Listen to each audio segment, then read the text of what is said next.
Výstava Gerty Deutsch a Inge Morath je výsledok naozaj dlhoročnej spolupráce s fotografom v Salzburgu. My sme s ním začínali robiť okolo roku 2005-2008 aj s Kurtom Kaindlom, aj s Rainerom Iglerom, ktorí chodili do Podvod na portfolio review, ktorú sme vtedy robili, a potom sme s nimi pokračovali aj v prípade ich účastí na dejinách európskej fotografie, kde sa venovali rakúskej fotografii.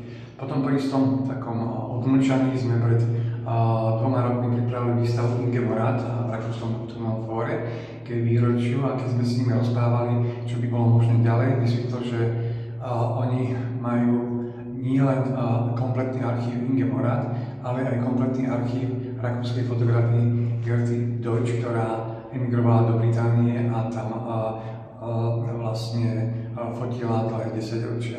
A jeho návrh bol taký, aby sa pripravila výstava, kde by sa konfrontovali tieto dva rukopisy na rovnakej téme. Tá téma bola ženy, ako ženy pozerajú na ženy, ako fotografky pozerajú na svet žien okolo seba. Zdalo sa mi to veľmi zaujímavé a dobré z dvoch dôvodov. Jedno, že je to vlastne pohľad do tých 50. 60. rokov zase 20. storočia, takže je to dobrá taká kultúrna sonda do toho britského, rakúskeho, alebo francúzskeho, alebo amerického prostredia. To bolo jedno.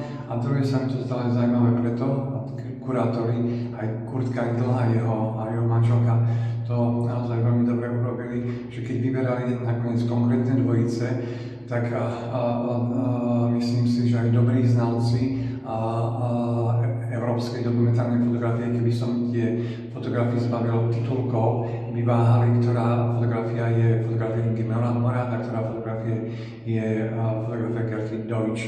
Takže tá kvalita dvoch fotografie, z ktorých jedna slávna členka Magnum, druhá taká známa nie, sa ukazuje aj na tejto výstave ako rovnocenná.